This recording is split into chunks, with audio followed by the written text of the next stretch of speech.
Hello, welcome along to Retrospect, the weekly podcast from Sky Sports News that looks back on the weekend's Premier League action in the company of our reporters from across the country and special guests from in and around the game as well. This week alongside me, our senior reporter Tim Thornton. Hello. Hello, Rob. Is the phone red hot with just a week to go until deadline day? It's not been as hot as I expected this month, but it's starting to warm up. Starting to warm up, just like many of your holidays at this time of year. And also a man who's won promotion to the Premier League, played in the Premier League, most recently coached in the Premier League with Sheffield United as well. Mark Hudson is with us. Hello. Hello. Now, I don't want to say you're most famous for certain Instagram videos because you had a very distinguished playing and coaching career as well, but it did go pretty viral. A couple of videos, one when you got a job with Cardiff, one reflecting on sadly losing a job as well. Where are you with your coaching journey at the moment? Are you desperate to get back in it after your time at Sheffield United? Yeah, I am looking forward to getting back in it. I think it's really important that when you do lose your job, which is inevitable in football, that maybe you take a little bit of time to reflect, have a look back on what was good, what was bad, what can be done better. But I think the family situation, settling back in, having Christmas, New Year with the kids and the wife was a good period of time. Rob mentioned there that you've coached in the Premier League, but of course you managed in the Premier League as well. I was at the game when you came up for Huddersfield Town caretaker manager, first game against Pep Guardiola. It's only ever going to get easier, Mark. That's the good thing about that. So easy that was. Well, it's only going to get easier from there on in if you get back to the Premier League. But does it give you a taste being in and around the top flight as you were at Sheffield United? Yeah, absolutely. I think that's where everyone wants to be. Player, coach, manager, staff member, fans. You all want to be in the top level. So I did enjoy my time, met some great people, worked with some really good people, and like I said, I had a chance to reflect. I want to get back there at some point. Well, just 4 games to look back on over the course of the weekend, so not surprisingly we will do them all. We'll start at the Emirates as Arsenal refound their shooting boots to beat Crystal Palace 5-0. Liverpool 5 points clear at the top after victory at Bournemouth. We'll also talk about the Africa Cup of Nations as well, and then 2 more games to discuss as Ivan Toney returned with a goal to help Brentford pass Forest, and Mark's former club Sheffield United scored the latest ever Premier League goal to earn a point against West Ham. We'll touch on transfers as well, but first to one of your former clubs, Crystal Palace, and at the moment things don't look good. Just 1 victory in 12 in all competitions. What's going wrong? Like you said, the form's not good. You see that with results. I think the disappointing thing is with Palace, normally you have the fans behind you regardless whether form's not so good. They're always there through thick and thin. So that was disappointing to see that at the weekend because it's been such a together club and heading in the right direction. So it looks a bit disjointed at the minute, and I think the form is only going one way, and they've got a big game coming up against Sheffield United. So that will be one they'll look to get or have to get points from. But yeah, it's not. They're not in a good place, Palace. It was interesting, those banners. One of them says wasted potential on and off the pitch, weak decisions taking us backwards. Another one, no shared vision, no structured plan, parish out. If you're Roy Hodgson, how does that affect you as a manager when you're standing there staring straight at it? It would have hurt him. He's a hugely experienced manager. He'll be able to settle the ship, take the onus on himself, take the pressure off the players, which is what obviously he's trying to do. But I think the result got away from him at the end of the game. I think didn't feel a 5-0 game. No, it didn't. Some ways. No, I didn't. And I think Eze lost possession towards the end of the game, looked a bit fatigued. They scored straight from that. I think bringing someone like Martinelli on for Arsenal in a space where you've put Tompkins on the pitch, I think it becomes difficult. And 2 late goals make it look much, much worse than what it was. It was always going to be a tough game. But the form is something that would be concerning for the club.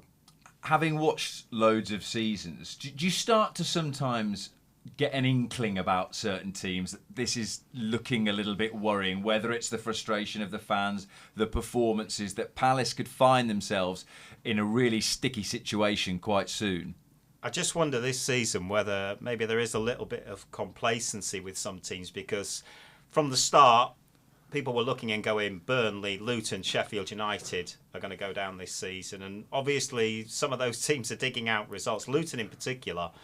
So maybe it's one of those now where it creeps up on you a little bit, and that can be dangerous.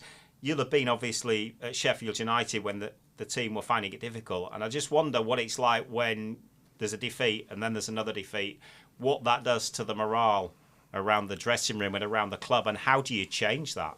I think every Monday morning you've got to come in, you've got to be level-headed. I think Hecky did that brilliantly. You would never know the situation that we were in. We have our debrief as a coaching staff, and then ready to deliver the new week going forward. And again, his mood was so level, so calm, and that does reflect on the team. So there was positivity in the week.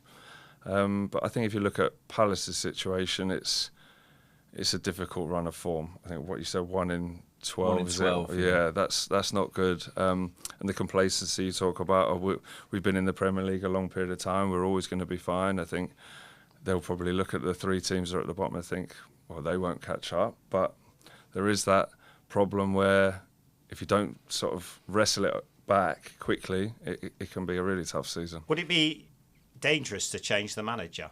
Roy Hodgson is so experienced, and don't forget they brought him in last season when they were going through this, and he sorted it. So if they were to make a change, would that be a gamble? I think he was definitely brought in to stabilise after Vieira, and I think now the way the form is now, I think sometimes a freshen up does bring a new energy, a new bit of belief. Not to say that should be the case, because Roy's got more experience than any manager, and he'll know how to work with the players, know how to keep the environment calm. Like I said, he'll take the pressure off the players because he can do that with Ray.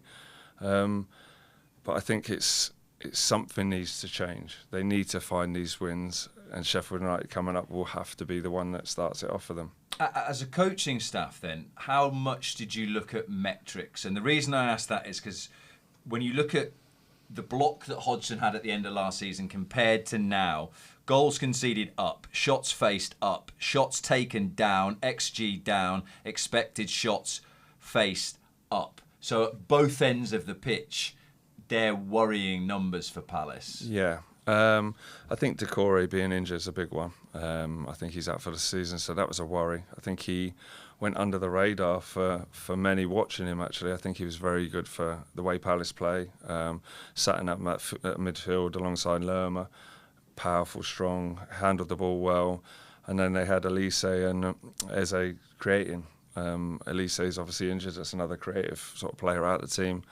They do look like they're lacking a little bit of belief in maybe what they've got in that dressing room at the moment. Is that when you need strong leadership, though? 100%, from top to bottom, actually. So it needs to be aligned. It needs to be ownership to management. Then it comes down to the playing staff. I think you need to be aligned. You need to be calm in that situation. Just on the point about leaders then, and we're going to talk about Ivan Toney as a talisman later on. I wonder how significant the absence of Wilf Zaha is. He was Crystal Palace, wasn't he? He was the man who carried that team on his shoulders so often. He's not there now, and you wonder whether others have to sort of step up to the plate a bit. I think Zaha was there for many years doing this week in, week out, year in, year out. I don't think you can expect the likes of Elise, Eze and the young players there to do the same thing. They're totally different players to start with, and Wilf was someone that enjoyed that limelight, enjoyed taking the game by the scruff, and they're all different players to him. As for Arsenal then, their biggest London derby victory since 1998, having had, I think, somewhere in the region of 8 million shots in the previous 3 games and scored just the once. Good for Mikel Arteta and his team to be clinical, to be ruthless in that game. Well, if you can't break teams down in open play, then you suddenly become reliant on set pieces, and the set piece coach got a lot of publicity over the weekend, but they are really, really important. I'm interested actually to know how much you work on attacking set pieces and defending set pieces, because sometimes you look at stats, and it was the Notts County manager, wasn't it, earlier in the season? He broke it down. The amount of goals that Notts County had scored from corners. Yeah, well, Arsenal have scored the most from corners in the Premier League. That was up But to how much 10 work do you now. do on that? I think you've got it's equal amount. I think that's as important as throw-ins, kickoffs. Everything is part of the game. It's not just one moment that's better than the others. I think the open play, there's something like ball in plays, maybe 50 minutes in the game. So there's that amount of restarts, could be 30, 40. So that's throw-ins, free kicks, corners. So they're hugely important. And I think Arsenal have got delivery. They've got aggressive players that want to go and attack the ball, and it makes a difference. And also, they had sort of an impact off the bench too. Gabriel Martinelli came on and took his chances, because it's not been a case. I was at the game they lost in the FA Cup against Liverpool. It's not been a case of not creating. And again, I guess that goes back to metrics. If you're looking and thinking, well, we're in the right places, eventually someone's going to cop it like Palace did. Yeah, I think that's something Arteta has maintained throughout the season is his confidence in the team to create. And he never criticises his players. He always expects them to get in those positions and gives them the confidence to finish. I think the Martinelli goals would be a relief for him. It gets him back up and running. I think it was a good option to bring him from the bench, open game towards the end. But it was never in doubt that they're going to start scoring goals. How did you plan when you went to Arsenal early in the season? How did you set up to try and stop them? I think the way that they played yesterday or have done recently is slightly different what they were playing when we went there. They were trying to create through the middle. Havertz was trying to overload. They had Zinchenko in the midfield, like coming in from the fullback to play midfield. So we tried to make it as sort of hard to break down through the middle and force them outside as we could.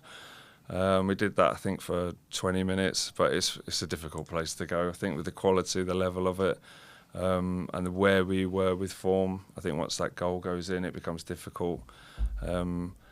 But yeah, they're a top side. Whether they can sustain it and win the league, I'm not so sure. Just on the differences then of approaches, and you were talking about how Arsenal set up then compared to now. I was talking to a Premier League coach in pre-season actually about playing Man City, and you very, very nearly nicked a point off them earlier in the season. And they said Pep will always do something you're not expecting. So how difficult is it for a coaching group to plan for this guy who's seemingly always one step ahead of everyone else? He absolutely is. I think the way he's evolved the game over the years is something to admire.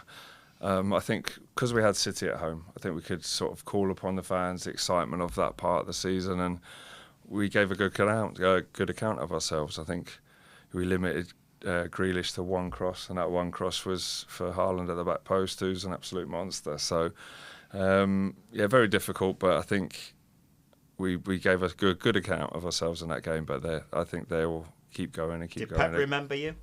He was. You know what? He had his back surgery. He wasn't there in the game, so his assistant took it. But I'm sure he was in his ear constantly. So City 5 points behind, as are Arsenal of Liverpool, top of the table after their victory at Bournemouth yesterday. Is the best thing you could say about them that they seem to be improving from the start of the season? Yeah, I think so. I think Liverpool have been fantastic. I think it's mad they're 4 or 5 points clear, and I think they've still not getting the praise that they deserve. I think to go to Bournemouth, win 4-0 comfortably, there's teams that will struggle to go there because of the way that they're playing. And he had young players in. I think it was Conor Bradley played right back. Yeah. I thought he was fantastic. I think to trust his young players like he has, I think 3 young players came from the bench to go to a Bournemouth, which is a tough place to go, to do that, to win 4-0, I think, without Salah, without Trent, it's saying something. Well, actually, it's one of those weird things that certain teams seem to have had this storyline of injuries. And we keep talking about it with Newcastle. We keep talking about it with Spurs. Liverpool yesterday, missing Alexander-Arnold, Matip, Tsimikas, Robertson, Endo, Thiago, Bajcetic, Szoboszlai, Salah. That's quite a guest list to be gone. And as Mark said, still go to the informed team in the Premier League, Bournemouth, and win 4-0. Yeah, they might be half decent when they get those players back. But it shows the strength in depth. It gives opportunities, you mentioned Bradley there, to young players, and you hope that those players take the opportunity. He certainly has. But I was wondering, when you're setting teams up, as you have done at Sheffield United, you're working a plan. Who's the most difficult team to plan against? Man City, Liverpool, Arsenal? Who are you thinking, crikey, what do we do here? I think all three of them.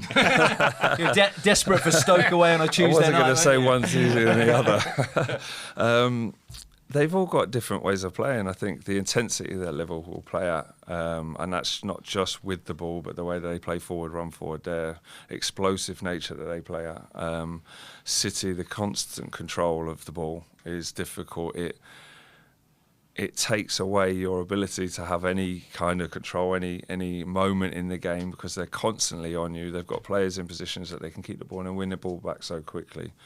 And Arsenal are relentless in that fact as well. So they've all got their own strengths, but I think it'll be a close call come the end. I expect it to be as it stands at the moment. Do Liverpool will win it? I think so, by a very close margin. If I was to say to you who's the only player in the Premier League with 10 goals and 10 assists in all comps this season, who would you go for? Can you repeat the question? The only player in the Premier League who's got 10 or more goals and 10 or more assists in all competitions this season.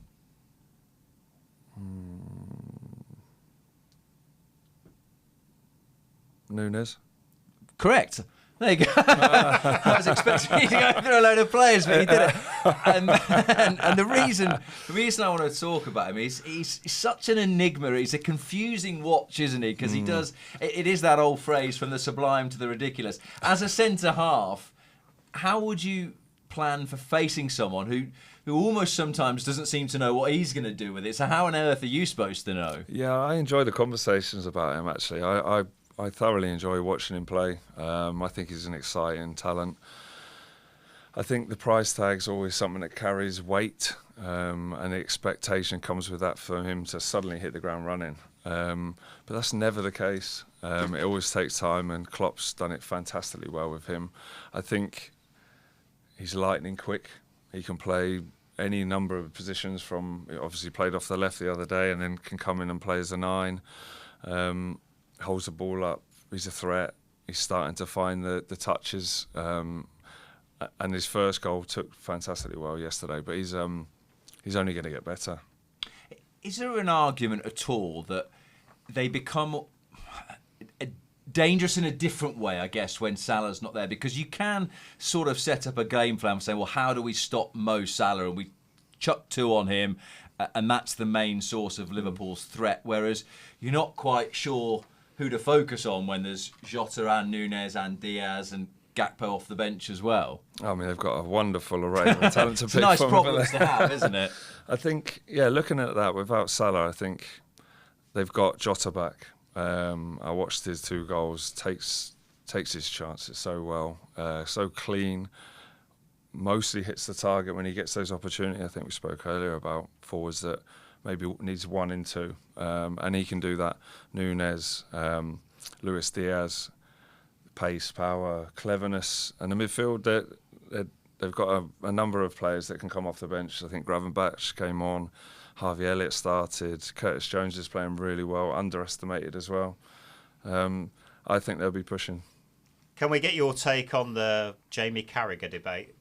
The best finisher that Liverpool have had? Fowler, Suarez, Salah, Jota. He suggested Jota maybe one of the best. Yeah.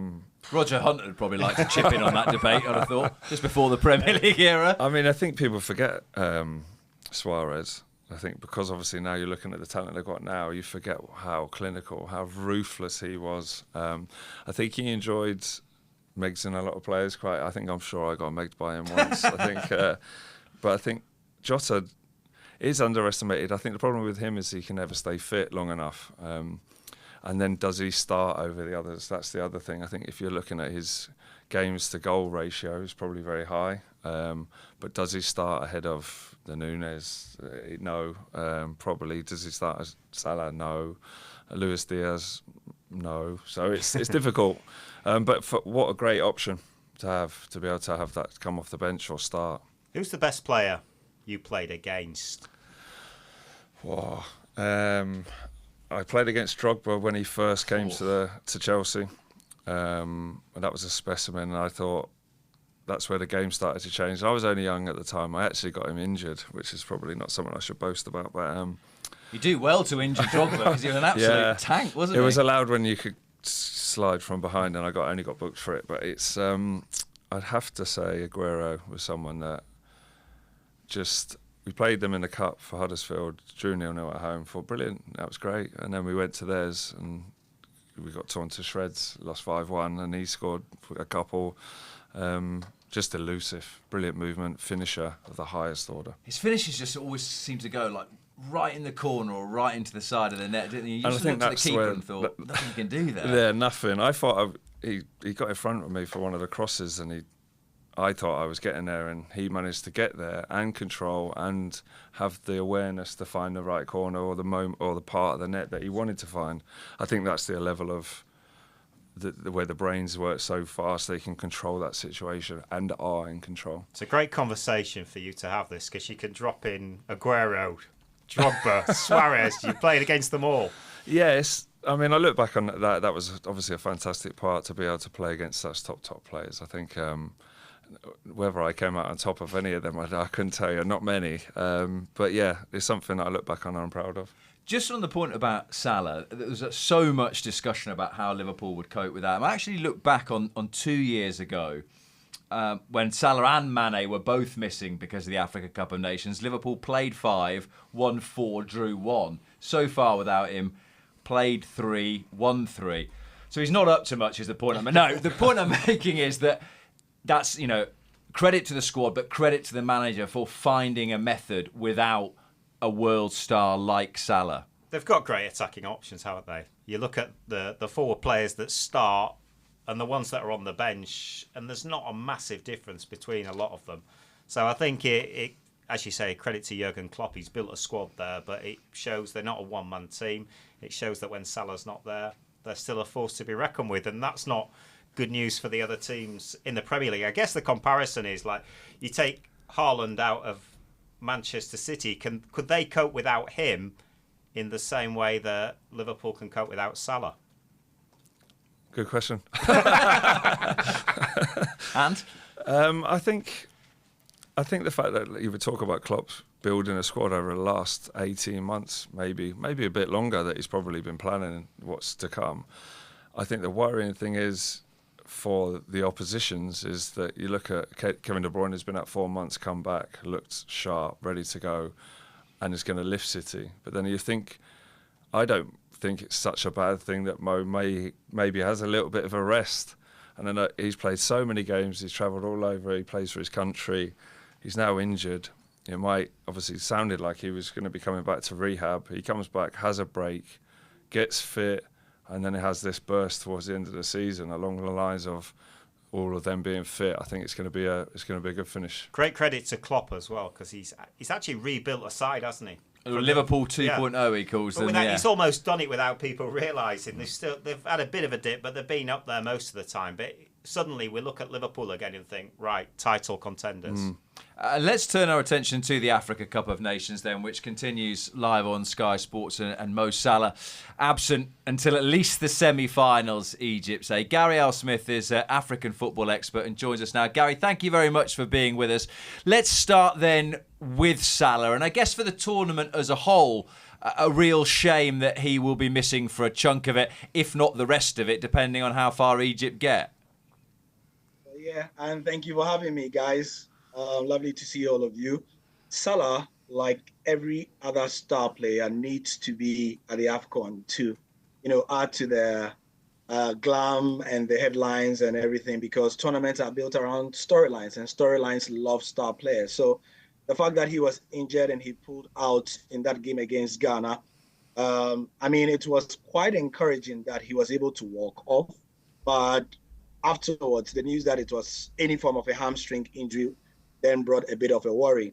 Today, this morning, there's been a lot of stick from Egypt, as fans, generally are not too happy with the fact that he's had to leave the camp for possibly leave the camp for Liverpool for medical treatment, as it is likely to be now we can say.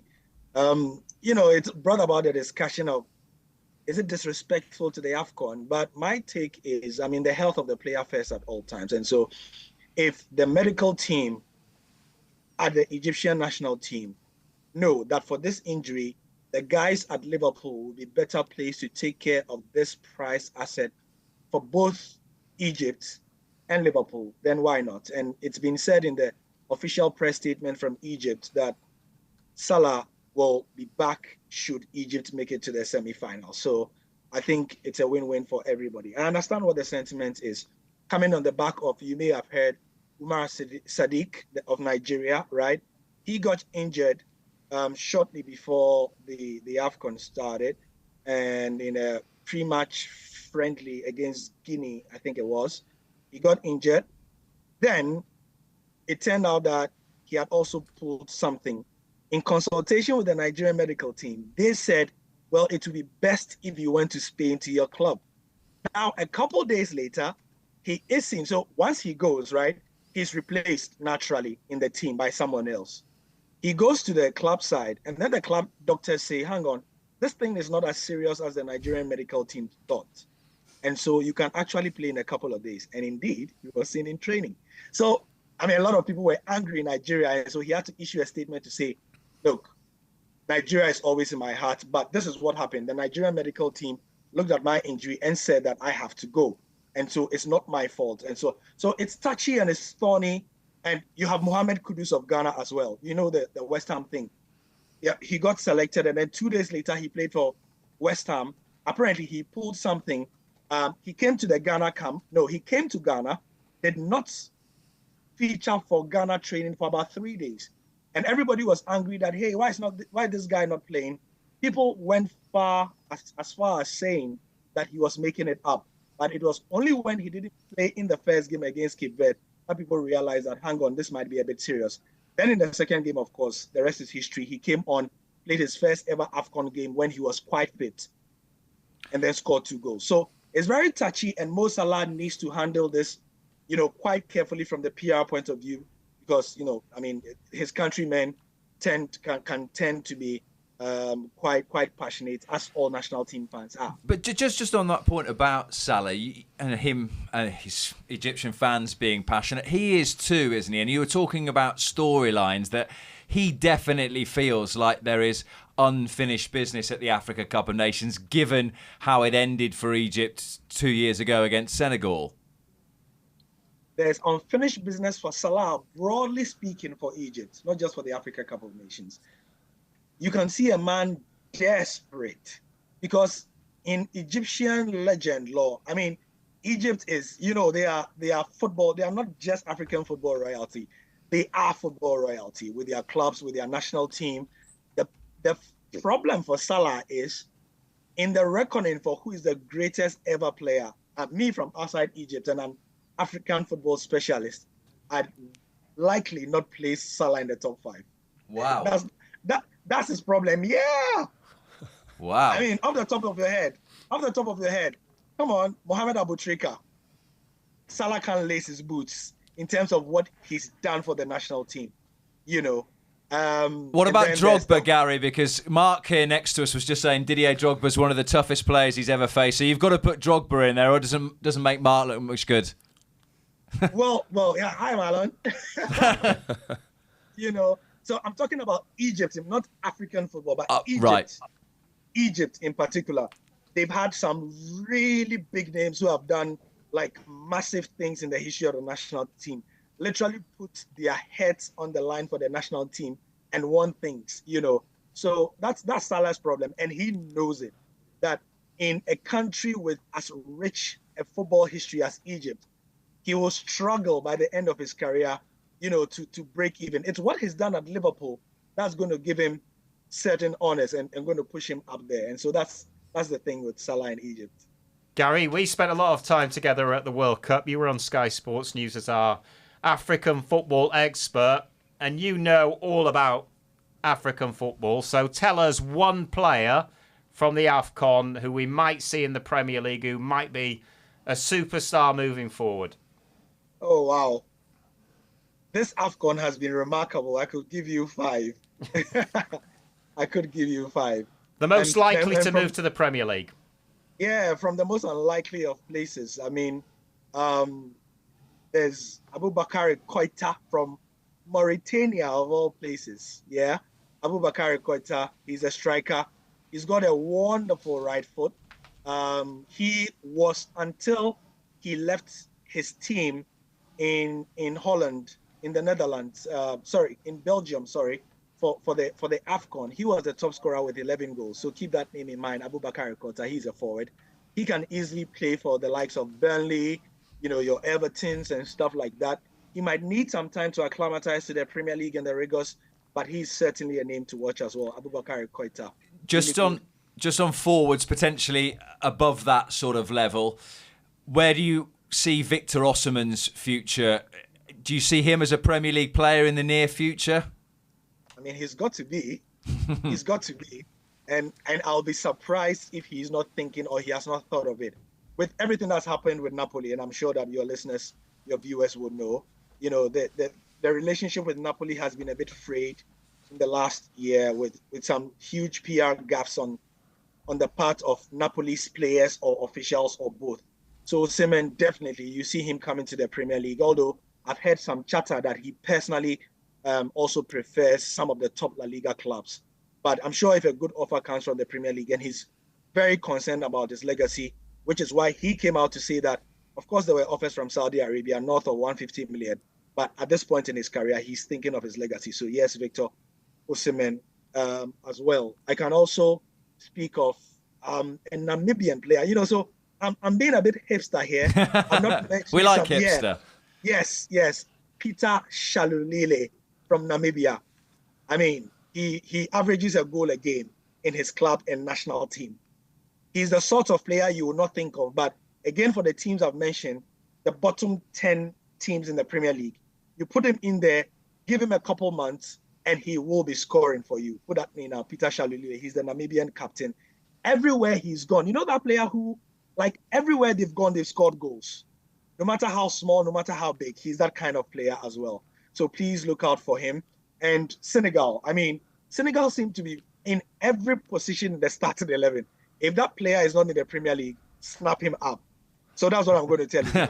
Look at every player in the Senegalese starting 11. If he's not in the Premier League, put his name down because he's Premier League worthy. So good.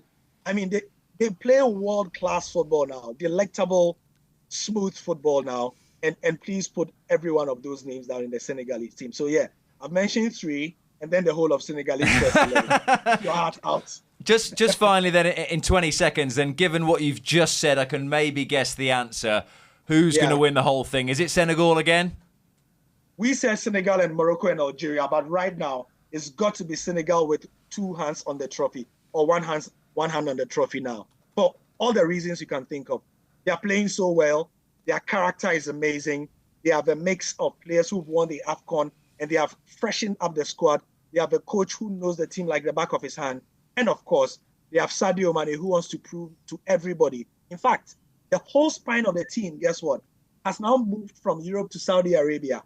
And they are intent on proving to everybody that going to Saudi does not mean they are bad enough.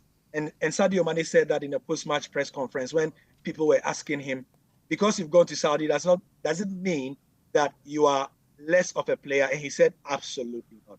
And I'm going to show you at this AFCON. So let's see what Senegal have got for us. Gary, absolute pleasure to speak to you. Thank you so much for being with us. Gary Al-Smith, African football expert. Joining us on Retrospect in the Africa Cup of Nations continues live on Sky Sports. Mark Hudson and Tim Thornton are with me this week. And when we come back, we'll do Brentford Forest and Sheffield United West Ham.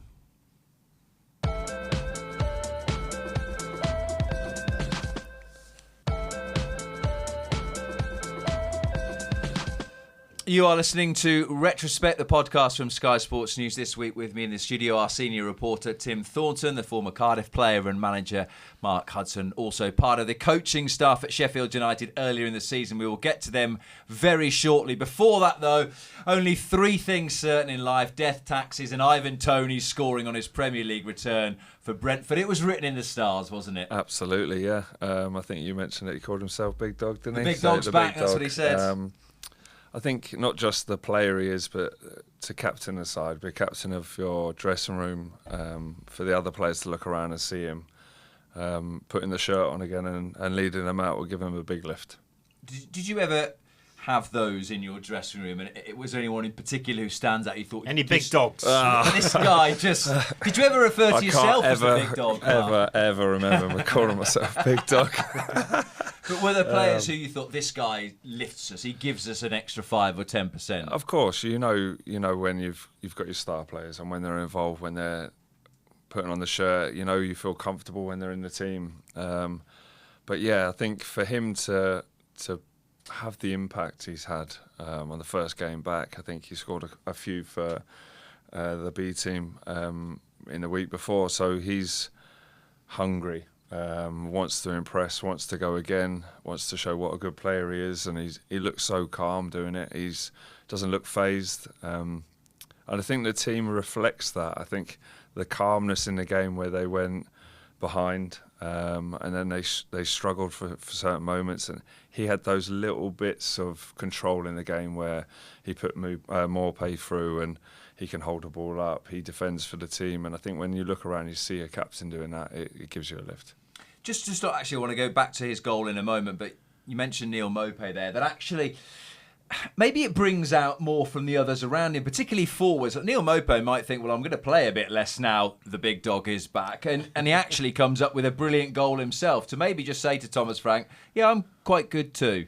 Yeah, I think it gives everyone belief, doesn't it? Belief in the dressing room that actually he's back, we're a good team, and it's that feel-good factor around the club as well. I think he's fantastic, his mentality. We did the interview on Sky Sports News last week with him, and just the way that he spoke, he was asked about his future, and he said, look, this is not down to me. I'll do my thing, I'll score the goals, and I might move in this window, I might not, but ultimately it depends on whether or not clubs come in. But what I'll do is I'll concentrate on my football. I want to play at the very highest level. I want to play for a top club. And when that happens, it will happen. But I'm just focused on scoring goals, and he did that. I'm really interested to get your thoughts as a sort of coach-manager on those couple of interviews he did where he said, yeah, of course, everyone wants to play for a big club. You never know when you might move. Did you say anything to him after that? Because we as journalists want people to be honest, and we love that from Ivan Toney saying, yeah, I want to play at a higher level or a bigger club. But there's also the counter-argument that, look, you've been out for 8 months, we've been paying you wages and training whilst we've been out our best player. Just wind your neck in a little bit. or on Saturday, score a goal and we'll win the game. Do that instead. I think for me, he's done exactly what you'd expect him to do. He wants to play for a top club. He's made no secret of that. So why lie about it? He's been asked the question. He's not saying he wants to move now. He's saying, I'll concentrate on my football. If the opportunity to move comes, then we'll see what happens. You take my point that it would have been very easy for him also to sit there and say, well, we'll get to the end of the season, we'll see where we are. He could close it down, but it's not down to him, is it? Because if the bid comes in and Brentford accept it, then it becomes a decision for him. He's not agitating for a move, but he's saying if something was agreed, then he'd look at it. But I think for me, that's fair enough. He's not going out there saying, I want to move in this window. He's saying, I'll focus on my football, but if something comes in and the opportunity's there, then we'll look at it. Any issues? No, I think that if you know Tony and Thomas Frank will, they would have definitely spoke before, knowing that these interviews are coming up. I think you look at the mentality of each individual and it's focused on Tony. He's so focused on what he's going to be doing with the team when he starts, what he does in the dressing room. Nothing else affects him when he's playing the game, and I think there's a level of trust there between the manager and player. So, from my point of view, I think that's all you can ask for. Let's talk about the free kick itself then, because there's been a lot of discussion about ball movement, foam movement, which I've never heard of before. Where does the blame or the credit to Tony blame with either the officials or the Forest defence, wall, goalkeeper? Take your pick. I think if Tony moves the ball and no one sees it and he does what he does and put it in the corner, there's not a problem for Tony to do what he did. I think if you're a defender or part of that Forest unit that sees the ball being moved, can you make the ref aware? Can you maybe stand in front of it for a second to say, hey, look, ref, he's moved the ball? That's down to them. But I think if Tony moves the ball, yes, he moved a bit of the foam. You get people, he's clever.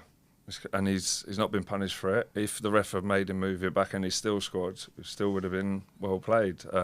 If the wall does its job, by the way, he doesn't score, does he? Yeah, I mean... Wall's in the wrong place, right? I believe the wall's in the wrong place. I think you see where the ball is from the very first angle, when you could almost see the goal without having the wall in the way or not. You could see that he was looking to place it. And that shift of the ball, maybe half a yard, gives him that extra angle. So... execution brilliant, clever tactical nous to be on the ball at that moment. I think well played, Toney. So Brentford 6 points clear of the bottom three, which is perhaps good news. These are their next 8 fixtures: Spurs away, Man City at home, Wolves away, Liverpool at home, Man City away, West Ham away, Chelsea at home, Arsenal away. So a tricky spell. Just below them, 4 points above the bottom three, are Forest. Let's welcome in another man who likes to refer to himself as the big dog, our Midlands reporter, Dan Khan. Dan, let's look at it from a Forest perspective first. Nuno was irked at the ball and foam movement. Yeah, I mean, I think that's the best intro I've ever had, Rob. Thank you. But yeah, Nuno was not happy, was he, after the game? We heard him on Sky afterwards. He was not happy about the ball movement or Ivan Toney. But to be honest, I think it feels like a really long time ago Forest played in the Premier League, where they had those 2 wins against Newcastle and Manchester United. And, you know, that was the end of December. And they probably, out of all the teams in the league, I think if they could have picked this weekend, Brentford were probably the one team you don't want to play with Ivan Toney returning at home. And I spoke to Nuno before the game, and, you know, he tried to play down the atmosphere and Tony's return, and he said, you know, well, of course, Brentford have a lot of other players, but it was Ivan Toney who made the difference and who really brought that team to life, wasn't it? I think watching Forest, the one thing that concerns me a little bit is we know they're missing a lot of players at AFCON, especially defenders. They're missing like Musa Niakate, Olaina, Sojori, and Willy Bolly, to name a few. And Mark, I'd love to ask you actually, as well as a former defender and defensive coach. You know, they've not had a really settled back four or back five all season. They've even changed the keepers quite a lot this season as well. And when you're trying to battle relegation, I mean, I can't imagine that really helps in terms of coaching as well as trying to get a blend in that back four. Yeah, I think settled sides, relationships are key. Especially if you're playing a back four, the 2 centre halves have to have that partnership, having an understanding of when to step in, what they're weak at, what their strongest parts of the game are. So relationships are key. So to lose players, some players earlier on were maybe not involved in squads and they come back in and play. I think it's disruptive. And it doesn't help form. I think changing keepers throughout, I think that can be difficult as well. We've seen that throughout this season.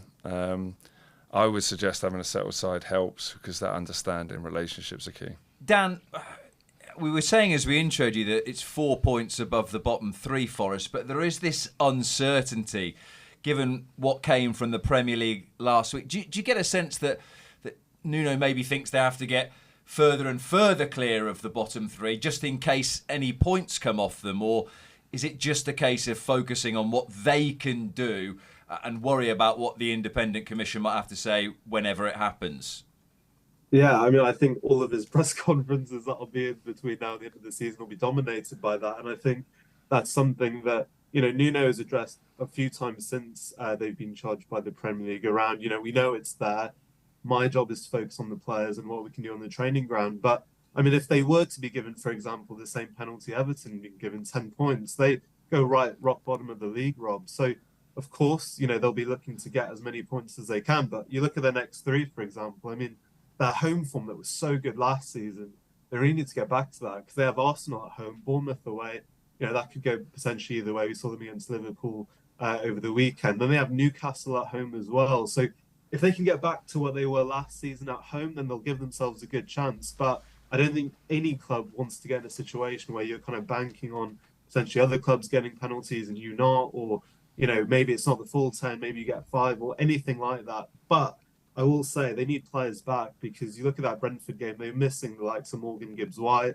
He has an abdominal injury at the moment. Anthony Elanga, he's missed the last few games. He's got, I think, 10 goal involvement. It's been amazing since arriving. And I think even though they're under this charge by the Premier League, he's still going to look to strengthen, you know, this window. And I think in those attacking positions in particular, somewhere he'll want to strengthen and give themselves more options, especially with Taiwo Winnie still injured as well.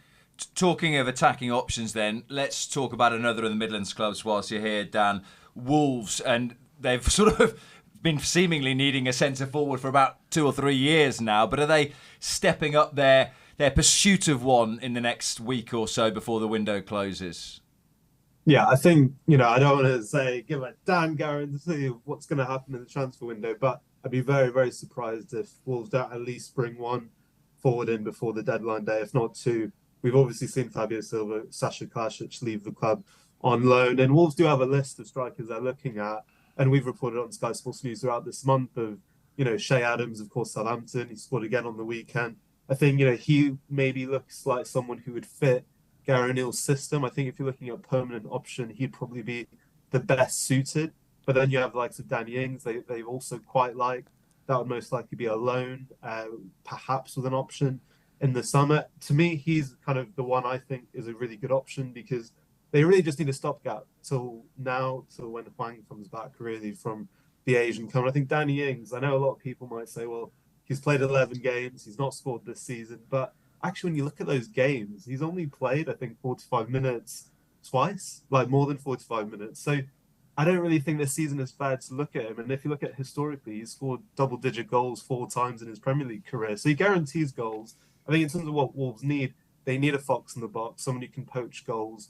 Armando Broya has been the latest name who's been discussed. And again, Mark, I love your thoughts on him as well. But Broya at 50 million, I don't think is quite realistic for Wolves in their financial situation. But whether Chelsea lower that fee while the deadline day approaches and maybe it turns into a loan with an obligation to buy in the summer. I mean, what do you think, Mark? Do you think he'd suit Wolves? It's a bit. I think he would. I think he's a good player. I think the 50 million, I'd be surprised if Wolves can pay that. But I think the list of the names you mentioned, Shea Adams, I think would be a good fit. He's fit. Got goals in him. I think Danny Ings.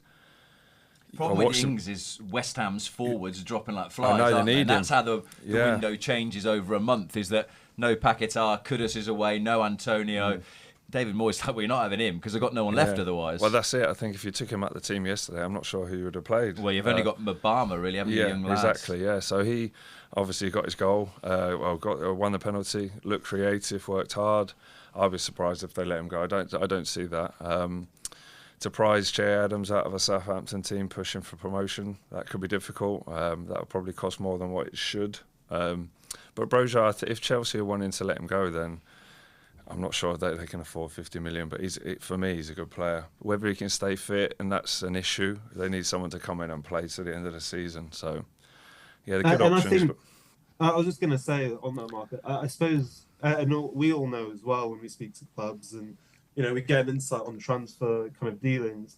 You're kind of deciding what do you do this month with an eye to the summer, because Wolves' situation, they're much stronger than they were last summer. They don't have to sell any of their big stars, and they really want to build in the summer to hopefully back up the rest of the season in terms of the good work Gary O'Neill could do to, reinforce the great first half of the season he's had. So do you maybe look at Armando Broya with an obligation to buy him for 30+ million this month in the summer, or do you kind of get a stopgap? If I know you mentioned, Rob, the injuries at West Ham, but someone like Danny Ings on loan till the end of the season, see you through, finish in the top 12, 13, and then go for your main targets in the summer. I think that's the decision not just Wolves, but a lot of clubs will be trying to make this month. Dan, Big Dog, sorry. I do apologise. We will leave it there. Dan Khan with Tim Thornton, Mark Hudson and me, Rob Jones, this week on Retrospect. Let's finish then with Sheffield United 2, West Ham 2. Little nugget for you, Tim. The first time since Boxing Day 2007 that both teams in a Premier League game had a penalty and had a man sent off in the same match. So that's a little stat that means absolutely nothing. Did it feel like a big point and more importantly a deserved point for Sheffield United yesterday? They definitely deserved the point. I think it's a good point, but they needed 3. And that's the bare facts. They needed to win that game. And we've talked already about some of the fixtures they've got coming up. They need wins. It's going to be difficult. I think if Sheffield United stay up this season, it's a remarkable achievement because of some of the things that happened in the summer. It was really difficult for Paul Heckingbottom as well, who we'll talk about this with Mark, but I thought he did a fantastic job. I spoke to Paul Heckingbottom a lot in the early part of the season. The way that he handled himself, the way that he dealt with the media, the way that he remained calm throughout some very difficult situations. I thought he did a phenomenal job, to be perfectly honest. And it's one of those where he was very unfortunate to lose his job, and maybe he'd just become a little bit bogged down by the situation and they felt they needed a change. Probably a reversal of what happened when Chris Wilder was there the first time. And he's sort of been grind down a little bit by everything that was going on, and they made the change and Paul Heckingbottom took over. But I thought he did a fantastic job. Obviously, we know Chris Wilder's personality, and he's very passionate about Sheffield United. Whether it's enough to keep them up remains to be seen. So that's actually what I wanted to do with you, is almost go back to the beginning at Sheffield United and sort of head towards where we are now. In the summer, when you see the club selling players like Sander Berg and Iliman Ndiaye, what are the conversations as a coaching group? Is it sort of a real frustration to above thinking, well, what are we supposed to do if you're selling our two best players before we start a Premier League season? I think regardless of whether we had the opportunity to keep both, if that does happen, you have to focus on what you've got, on what you can achieve. And that's where Hecky was so calm. Yes, disappointed we lost both. Sander's gone on and done well at Burnley, yeah, but obviously being a rival club in the position that we're in, very difficult to take. Iliman Ndiaye, his, I think, goal was at some point in his career to go to Marseille. So he was close to staying as well, wasn't he? I was out in Portugal for the pre-season tour, and the vibe was that he was going to sign a new deal. Yeah. It was very close, and I think it was sort of a 50-50 thing. He ended up leaving, which probably made it even more difficult because you're sort of planning to keep him, and then suddenly he's gone. And they've got a top player as well. So exciting. I think whether it's quite happened for him at Marseille, but I think a dream of him when he was a kid was to go and play for Marseille. So when that comes, it can be difficult not to go. But then what we've got to do is focus on what we have and what we can maybe bring in. Really work hard in the market. We've obviously got Archer in. They've gone and got Brereton now. But we just focus on what we have and not dwell on what we can't affect. So, and that's where Hecky was really, really good. Let's move it forward then to one of the games that came pretty early in the season, and for a defensive coach to lose 8-0. I knew you were going to bring that up. I did it towards the end though, so just in case you walk out, we me run out and of Tim time. can just pad for 5 minutes. But in all seriousness, you get to Monday after you've lost the day before and conceded 8. What is the process from where you are at 6:15 to the next time that you address the players, analyse a game like that? I think we stayed behind for quite a long period of time at the stadium, talking through what was an eye-opener, painful to take, because one, obviously for the fans to see, be wounded by that. The players would have been as well. So know full well that we have to pick the players up on a Monday morning and try and, I suppose, evaluate what's gone on, but then to look that we have another game coming. So you can't dwell on it too long. You've got to try and pick the players up, pick your mood up, and again, that's where Hecky's calmness was brilliant. We're disappointed with it. No one wants to be beat 8-0. Newcastle could, at that point of time, do that to anyone. I think they brought on a ridiculous amount of money's worth of players midway through the second half to really go and try and punish us, and Eddie Howe had that, I suppose, ability to do that from the bench. I think they can see with their injuries and the players that have come away from that team now that it makes slightly weaker, but we saw their full force at that time. And a bit of context to that as well, we touched on it earlier, a lot of players that come in at Sheffield United had come in very late on, hadn't had a pre-season, the squad was threadbare with a lot of players out as well, so I think it was difficult, and Newcastle had a very good day. Sheffield United obviously didn't play well, but in a lot of the other games around that match, they've been very tight. For example, the game at Spurs, when it looked like going to nick a 1-0 win and then went right down to the wire. Defeats like that must be really hard to take. Yeah, the one Spurs away, I think we gave a good account of ourselves. Maybe didn't deserve to be in front, but a well-deserved goal. And then the chaos that happened later on in the game. I think the extended minutes, obviously this is where now we're used to it, but I think it was 18 minutes, close to additional time. Had the ball on the pitch about 4 or 5 times during open play, and we conceded with 2 goals that we should do better with. But I think when you're in a game, you think you're close to come away with nothing. It's difficult, but again, you have to take the learnings from what is the occasion. What did we do right? What could we do better? Not just focus on the result. I wanted to ask as well, we were talking before about some of the issues, and Tim mentioned them too, in the pre-season. And I maybe compare that to sort of Huddersfield. When Huddersfield came up, it was one of the great stories, I think, the season before, right towards the bottom of the Championship. Did you feel there was a lot more positive energy and momentum brought into, for example, Huddersfield's first season in the Premier League, where he eventually stayed up under David Wagner, whereas it maybe felt a little bit flat right from the off at Sheffield United? I can only speak from I might suppose, experience where I was there for a longer period of time through Huddersfield, so I felt what it was when I was in there. I felt the momentum. I felt that when we got promoted, then we were in the Premier League, and how we were together doing that, and it was aligned from top to bottom. I think no limits, wasn't it? No limits. That's exactly it. And that was built on a constant.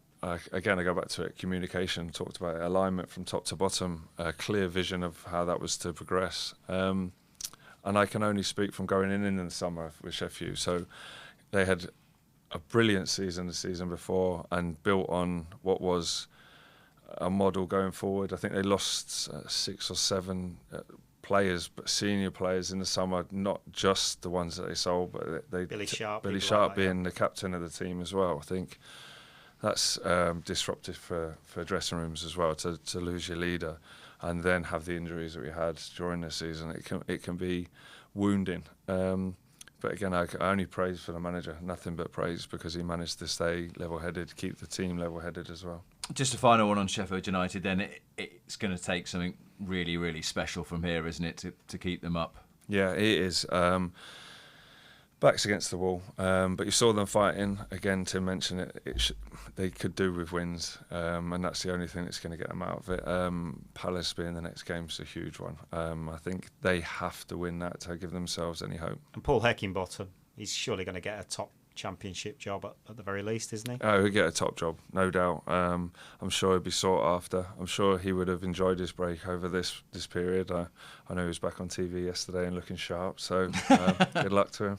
Let's just quickly finish with a couple of transfer lines. We said right at the top of the pod that the phone might be heating up. I guess a lot of those conversations might well be about Calvin Phillips for the next week or so. Yeah, I've had a lot of calls, messages about Calvin Phillips in the last couple of weeks. His future's still up in the air. I would expect some developments this week. I think we'll get a firm resolution on his future. He wants to play football. That's absolutely key for him.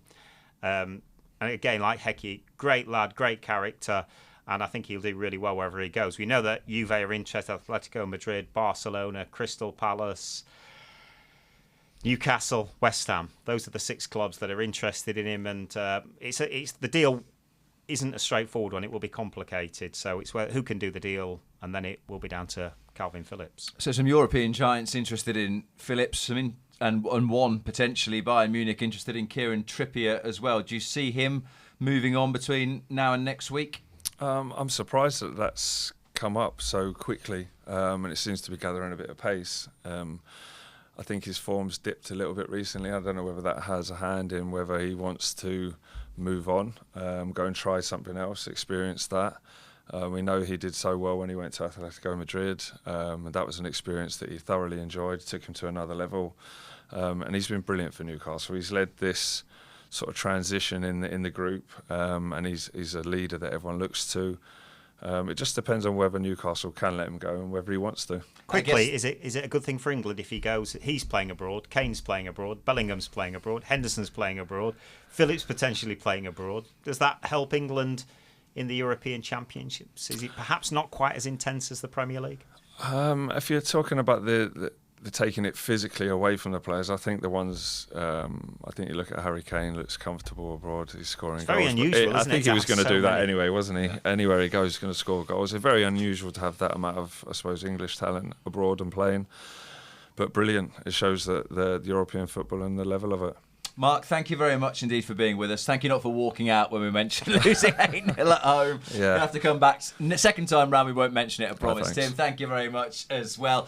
Africa Cup of Nations continues on Sky Sports this week, as do the second leg of the League Cup semi-finals. Middlesbrough take a 1-goal advantage to Stamford Bridge. Liverpool take a 1-goal lead to Craven Cottage, and Fulham.